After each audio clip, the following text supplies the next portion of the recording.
Le jour de la comète est tourné. Il aura fallu près de 8 semaines entre 2007 et 2009 pour que l'équipe de Forge vienne à bout de cette comédie fantastique à sketch en quasi-autoproduction. L'abnégation de 3 réalisateurs, entourés d'une centaine de techniciens et acteurs, a permis de mettre sur pied un film que personne ne voulait financer. Formés au tournage en pellicule où l'on fait quasiment tout sur le plateau, nous pensons alors que le plus dur est derrière nous. Cette post-production, on en est sûr, ça va être un jeu d'enfant. Au départ, j'étais très confiant parce que j'avais installé dans les locaux de Forge tout un sous-sol de post-prod où on avait plusieurs stations de montage. Moi, j'avais une station pour les VFX, une station qui était exclusivement dédiée au montage du jour de la comète.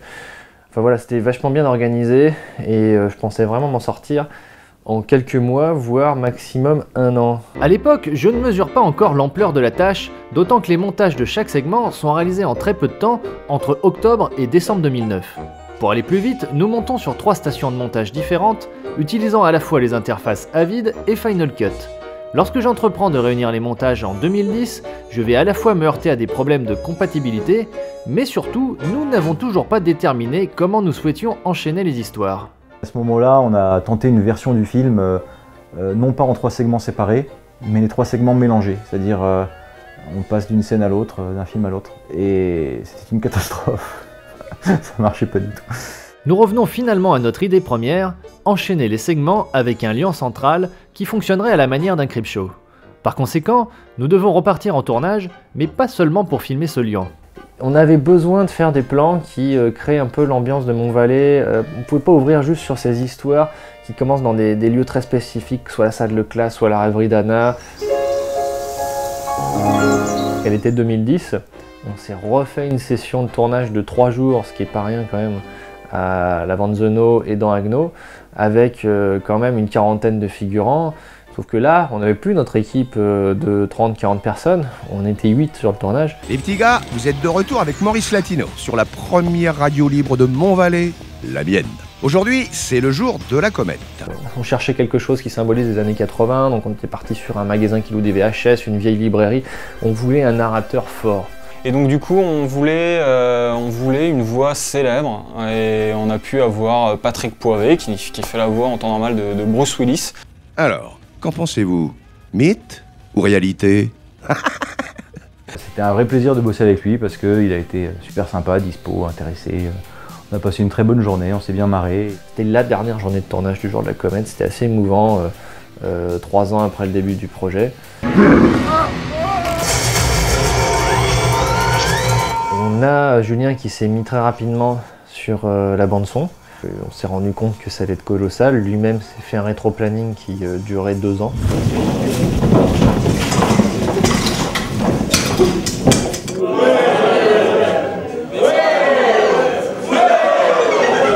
Ok, merci. Stéphane Isidore, qui avait fait la prise de son direct en 2009 sur le plateau, s'est occupé de monter tout le son direct. Les directs, même s'ils sont bien nettoyés par Stéphane, ils sont assez pauvres. Ils n'ont pas beaucoup de fréquences, souvent c'est des décors donc ils sont faux, ils sont faits en bois, comme le portail, donc on est obligé de rajouter de la matière.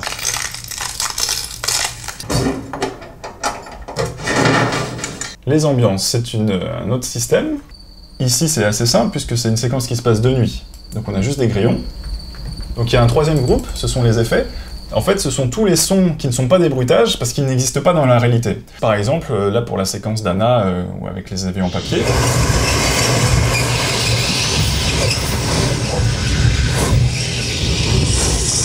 J'accorde une grande importance aux sons hors champ. Tous les sons qu'on ne voit pas dans le cadre, mais qu'on entend. Et c'est les sons alentours, les sons annexes, qui permettent de donner un climat à une séquence et donner une couleur particulière.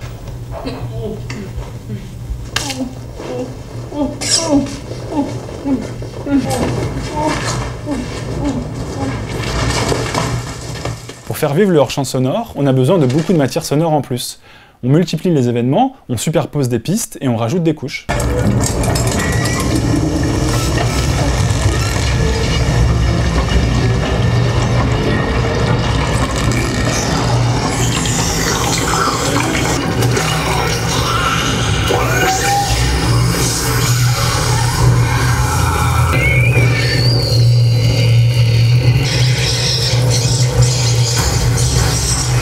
Dans le film, à plusieurs moments, on a des impacts sur le corps humain qui sont soit dans Barney quand le professeur se prend la hache dans la tête,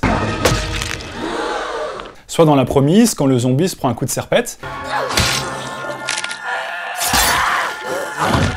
Pour faire ces sons organiques, on a recours à des bruitages assez particuliers.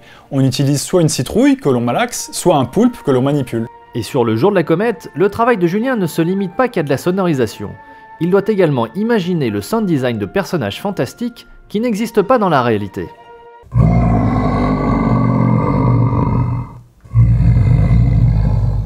Donc ça, c'est un effet 100% humain. Il suffisait de prendre la voix de l'acteur, Pierre Julien, sur le tournage, et de détuner sa voix. C'est-à-dire que ce sont ses vrais grognements, ses vraies respirations qu'il a faites sur le plateau. Mais tout simplement, on les a mis beaucoup plus lentement, on les a ralentis. Je ne suis pas conçu pour tenir des conversations avec des femmes. Pour Murphy, au départ, on voulait utiliser la voix de l'acteur, d'Aurélien Gégou, comme c'est lui qui a construit Murphy. Au fur et à mesure du travail, Cédric faisant une voix témoin, on s'est dit que c'est quand même une bonne idée d'utiliser la voix de Cédric, le réalisateur, pour pouvoir donner vie à Murphy. J'ai modifié la télécommande à impulsion. Elle a désormais une portée de 10 mètres et peut contrôler tout véhicule qui oscille sur une fréquence de... Pour Murphy, on a aussi les bruitages de sa mâchoire, de sa tête, de ses yeux. Ça fait partie du son direct. Comme ça. On a aussi des effets qui ont été rajoutés. J'ai modifié la télécommande à impulsion. Elle a désormais une portée de 10 mètres et peut contrôler tout véhicule qui oscille sur une fréquence Super, je vais sauver le monde avec un truc comme ça. Pendant que Julien suit son chemin de croix sonore, je vis le mien seul chez Forge, entre les dettes du tournage et les effets spéciaux numériques. Avec plus de 300 effets listés, je commence par réaliser les animatiques des plans les plus complexes, des animations rudimentaires qui serviront de brouillon animé pour les graphistes.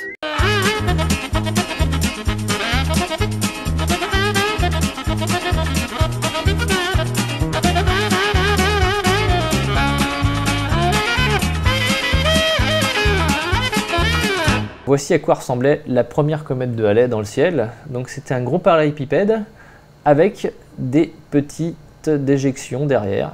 Et à chaque fois que je montrais le film, je serrais un peu les dents parce que c'est la première chose qu'on voit dans le film et les gens se faisaient une idée du film sur ces 30 premières secondes. Et c'est surtout Julien qui doit commencer à se faire une idée des effets spéciaux. Car ils vont tellement tarder qu'il ne peut attendre une version définitive pour avancer sur le montage son. Donc on a des effets temporaires qui sont vraiment des placements, qui sont pas définitifs, donc il faut s'adapter à ça et corriger au fur et à mesure. Donc pour cette séquence-là où Yves sort de la voiture, au début on avait prévu un toon. Pour l'instant il y a juste une marque rouge, mais à la dernière minute, le plan s'est transformé en hippopotame. On devait en avoir deux, on n'en a plus qu'un. Donc là, c'est vraiment l'effet temporaire sur la tête d'Arthur qui court.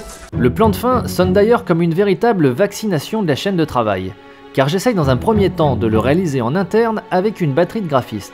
Mais au bout de quelques mois, un seul d'entre eux a terminé la modélisation d'un unique élément parmi la trentaine prévue. Je me suis dit, merde, on a mis 6 mois pour faire juste 2% du plan, où est-ce qu'on va quoi? Donc je me suis dit, là c'est très mal barré, on est arrivé au début de l'année 2011, il n'y avait pas grand chose qui avait été fait. En attendant que le gros œuf se lance, je m'attaque moi-même à une catégorie d'effets ennuyeuse mais indispensables. Les trucages simples qui vont du nettoyage de plan au compositing de couches. On a sur le tournage un poisson avec des fils de nylon qui parle comme une marionnette. Sur le tournage, moi j'ai demandé à ce qu'on refasse la prise sans le poisson, juste l'assiette vide, sans les nylons bien sûr.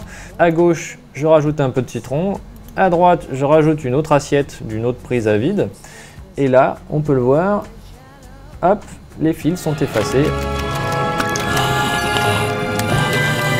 On a commencé à remplir comme ça les effets spéciaux avec des effets que j'avais fait moi-même, que je jugeais souvent temporaires, mais quand on estimait qu'ils passaient, au bout d'un moment, on s'est dit faut avancer, c'est pas possible. Seulement voilà, il restait pas grand chose, mais à peu près une cinquantaine d'effets. Et cette cinquantaine d'effets, c'était pas du tout du même acabit, c'était du full CGI, c'était des éléments en image de synthèse, c'était du tracking 3D. Près de 2 ans se sont déjà écoulés depuis la fin du tournage, et on est bien loin de mon estimation d'1 an de post-production. Des graphistes indépendants se joignent à l'aventure et me délestent de plusieurs séquences complexes. Mais le bout du tunnel semble désormais très loin, d'autant qu'à l'approche de Cannes 2011, un autre problème commence à me préoccuper. Nous n'avons toujours pas de distributeur. Elle est débile ou quoi? Ça dépasse tout ce que j'avais pu imaginer. Au marché du film de Cannes, je rencontre beaucoup de distributeurs curieux sans être forcément intéressés. Les gens rient, sont parfois captivés, mais personne ne veut investir $1 sur ce film avant de le voir terminé. Une productrice va même me terrifier en m'expliquant que selon elle, je n'ai fait qu'un tiers du travail. Hanté par cette post-production qui s'enlise, je laisse pour l'instant tomber les distributeurs et je me rabats plutôt sur les studios de post-production. J'ai vu un peu de tout, des Pakistanais qui proposent des hangars de 3000 personnes pour faire des effets, mais je leur parle d'un effet spécial d'une ombre sur le mur, ils me montrent un tyrannosaure, enfin voilà, je sens que c'est très mal barré. D'autant qu'en 2011, la situation de Forge est très mauvaise. Prise en étau entre un carnet de commandes meurtri par la crise et les tarifs cassés des auto-entrepreneurs, je coule lentement et le film avec. Mais alors que la situation devient critique, un ami réalisateur rompu aux effets numériques lourds me remet les idées en place. Il me dit Cédric, c'est pas possible, tu n'y arriveras pas du tout avec la méthode que tu emploies. C'était ok pour le compositing 2D, mais tu termineras pas ton film. Et il m'oriente vers une société de post-production qui s'appelle Circus, que je vais voir au mois de juin 2011, et qui sont tout de suite emballés par le projet. Circus, c'est avant tout une force de frappe. Près d'une vingtaine de graphistes sont mobilisés pour le film et ils viennent tous avec une spécialité. Julien Villanueva, qui les supervise, est toutefois réaliste. Afin de tenir les délais, il choisit de réaliser uniquement la séquence d'ouverture ainsi que le plan de fin, qui est à lui seul un véritable court-métrage d'animation. Alors c'était assez amusant parce que moi au départ, j'avais plus en tête un plan beaucoup plus fou. C'est-à-dire qu'on voulait des maisons qui se recouvrent de slime, on voulait un mec qui soit éjecté en l'air, mais avec différentes techniques qui se superposent, c'est-à-dire des fonds verts, on voulait quelque chose en stop motion. Circus l'a ramené vers quelque chose de plus sage, de plus lisse en termes de couleurs. Tout était raccord, il ne va pas y avoir du rose qui va être à côté d'un truc vert, il ne va pas y avoir différentes techniques qui vont s'opposer. Ça change un petit peu de la folie de départ qu'on avait en tête. Circus prend également en charge l'étalonnage du film, une étape déterminante et très attendue pour enfin laver la vilaine image de notre système Mini 35. L'image sur la comète à la base avait un potentiel sympathique, mais elle avait toutes ses limites techniques, on va dire. Et Circus, en voyant ça, ils se sont dit on ne peut pas laisser ça, il faut l'améliorer quoi. Et il y avait moyen de le faire. C'était pas juste des corrections chromatiques et remettre un peu de contraste à droite à gauche. C'était vraiment remodeler l'image et surtout travailler sur cette espèce de piqué dégueulasse, le casser, enlever une part de vidéo, on l'enlèverait jamais complètement. Vous besoin d'autre chose? Après Circus, j'enchaîne tous les studios de post-production français à la recherche de nouveaux partenaires. L'équipe de Forêt Bleue sous la direction de Yann Alain rentre rapidement dans la boucle pour s'occuper de la séquence des avions en papier. Il faut savoir que Forêt Bleue est un studio de post-production à Bangkok, donc là on travaillait directement avec Bangkok, c'était assez drôle, c'est-à-dire que moi j'envoyais mes prévises à un superviseur parisien de Forêt Bleue qui lui-même les envoyait à Bangkok et ensuite je rediscutais avec un superviseur de Bangkok qui lui après dispatchait tous ses petits graphistes. Puis c'est au tour de Meconopsis de rentrer en jeu. Basé à Valenciennes, ce studio très talentueux décide de s'occuper des dernières séquences vacantes qui impliquent l'extraterrestre Flubber du 3e segment. Tout notre travail a consisté à créer ce personnage et à le faire vivre, à l'animer dans différents plans. Il fallait quelque chose de plutôt gélatineux, vert, un peu lumineux, quelque chose qui devait se déplacer rapidement, donc quelque chose de plutôt nerveux, un peu contrairement à sa matière qui était plutôt gélatineuse et molle. Dedans, on a une espèce de corps toujours gélatineux, mais un peu plus formé. C'est ce qui permet quand même de conserver des expressions faciales, sinon il n'aurait pas de caractère. On est parti sur un système un peu de colonne vertébrale avec des côtes, histoire de justifier qu'il garde une forme quand même, qui ne s'écroule pas sous son poids et son aspect gélatineux. C'était des plans assez complexes dans la mesure où l'extraterrestre devait prendre feu, devait fumer sur certains plans, devait se transformer. Donc il y avait un gros travail à ce niveau-là, au niveau de l'animation, au niveau de la fabrication même du personnage.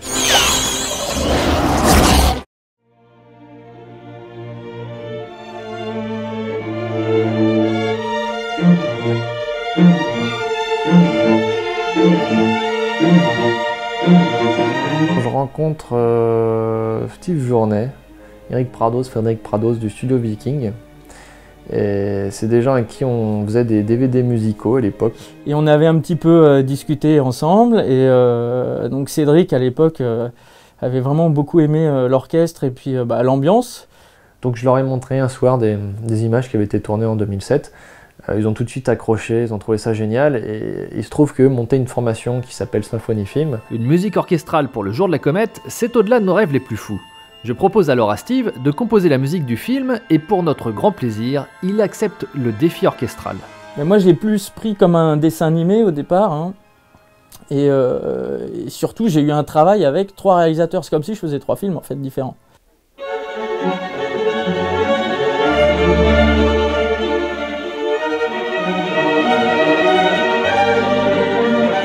J'ai tout l'orchestre, et même plus encore dans la tête, qui joue des choses que personne ne connaît. C'est totalement inventé, et j'entends tout l'orchestre. Je n'utilise pas du tout de logiciels comme Cubase ou Logic, avec des super sons d'orchestre, etc. Je vais directement à l'essentiel sur la partition.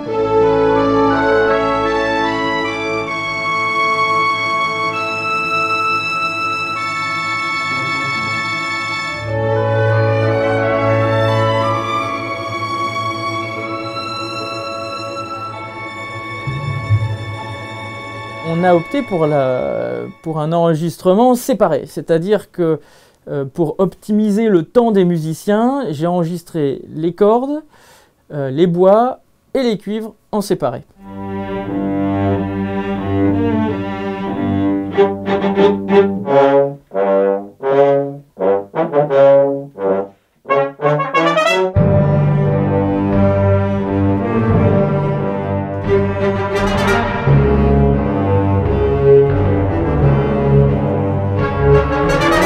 Et après, j'ai tout combiné. Des fois, on voulait garder que les cordes, ou alors on a voulu doubler certaines musiques, donc c'était vraiment très très simple vu que j'avais tout en séparé. On a fait beaucoup de concessions pour le film, mais on ne pouvait pas lâcher une chose, c'est qu'il nous fallait absolument un score symphonique, une composition orchestrale. Il nous fallait le son des instruments, on pouvait pas ne pas avoir ça. Pour compléter la bande-son, nous nous tournons vers des groupes français. Stratagème, Double Dragon ou Profane composent des morceaux rythmés qui évoquent implicitement les années 80. Un peu de post-synchro chez Sound Factor, et à l'automne 2012, nous sommes enfin prêts pour le mixage du film avec Vincent Cosson au studio KGB. Vincent a réussi à se dépatouiller avec tout le bazar que je lui ai filé. En plus, il a réussi à peaufiner tout le travail des dialogues de Stéphane, il a rajouté des équalisations, des réverbérations, et aussi il a intégré le score, c'est-à-dire la musique orchestrale, au reste de la bande-son. Vincent, c'est l'arbitre dont on avait besoin entre le sound design, le montage direct et la musique. C'est toujours 3 départements qui vont s'entrechoquer les uns les autres, mais ça c'est une faute qui nous revient entièrement à nous, les réalisateurs, d'avoir trop voulu jouer avec nos jouets, trop voulu jouer avec la musique, avec le sound design, en mettre à droite à gauche et se retrouver au mixage en se disant « qu'est-ce qu'on fait maintenant ?» Le mixage terminé, je réunis les dizaines de téraoctets de données accumulées en 5 ans et disséminées entre 6 sociétés différentes. Puis je m'envole ensuite pour l'AFM de Los Angeles avec la toute première copie du film. Plein d'espoir, je rencontre une horde de distributeurs et vendeurs internationaux. Plusieurs manifestent de l'intérêt et je signe finalement avec Shoreline Entertainment en janvier 2013. Je ne le sais pas encore, mais à cet instant, je viens de signer l'arrêt de mort du film à l'international. Bienvenue au Max Mander pour la projection du jour de la comète. Pour le moment, nous commençons par projeter le film à Paris, aux équipes, aux personnes qui ont soutenu, et à tout le monde en fait. Je vois beaucoup de visages familiers, beaucoup de visages de l'équipe, des comédiens, des gens qui ont soutenu, et des gens qui ne connaissent pas le projet. Puis 2 semaines plus tard, nous enchaînons avec une projection alsacienne au Mégarex d'Agno.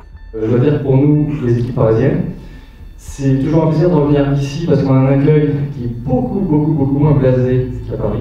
En tout, près de 1000 personnes, qui sont certes déjà acquises à la cause, manifestent un réel enthousiasme après la projection. Malheureusement, on ne peut pas en dire autant des distributeurs français.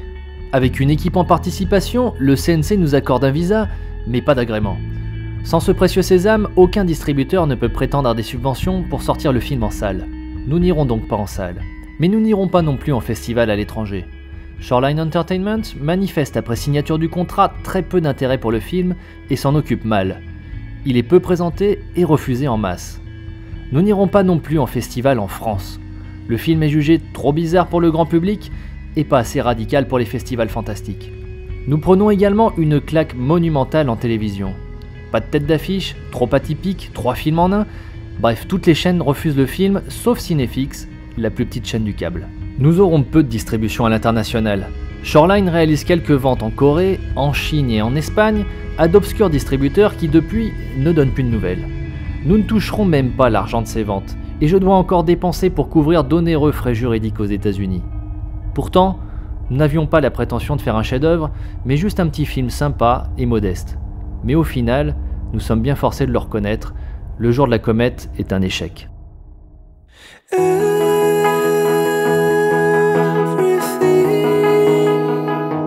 On avait envie de tourner plus que tout, on a envie de faire des films, on n'a pas envie d'attendre que ça tombe peut-être un jour. Je crois qu'on réfléchit pas. C'est triste à dire parce que c'est à la fois positif et négatif, mais chez Forge, on n'a pas réfléchi avant de se lancer dans Le jour de la comète. On s'y est lancé, on a réfléchi après. On est attiré certainement par ce qui est le plus difficile à faire peut-être, par ce qui est le plus difficile à monter. Le jour de la comète, c'est pas un modèle économique viable. Mais j'ai envie de dire que c'est pas un modèle tout court. Ça a été extrêmement dur. Je pense pas que d'un point de vue extérieur on peut se rendre compte de la montagne que ça a été à franchir. Quand on commence, on est plein d'espoir, on se dit que ça va peut-être décoller, etc. Et puis on se rend compte qu'au fur et à mesure, il y a, à part nos équipes et plein de bonne volonté partout, il n'y a pas vraiment ce qu'il faut pour qu'on décolle. Au final, quand on fait le bilan du jour de la comète, on peut se demander à quoi ça sert de passer autant de temps sur un projet. Ça représente 6 ans de nos vies. Et ça, voilà, ça on pourra jamais l'effacer. C'est tout simplement la satisfaction de réussir à mener à bien un projet comme celui-là. C'est que des moments où on se dit waouh, c'était cool, c'était bien. On a mis 7 ans, 8 ans à le faire, mais waouh, c'était cool. Je crois qu'on a créé une vraie famille, une famille de cinéma qui se reconnaît dans des projets respectifs et une bande d'amis. Et c'est ça qui restera, je pense, avec le temps. Ce film, c'est le film d'une bande de potes qui s'est sorti les doigts du cul pour arriver à le faire.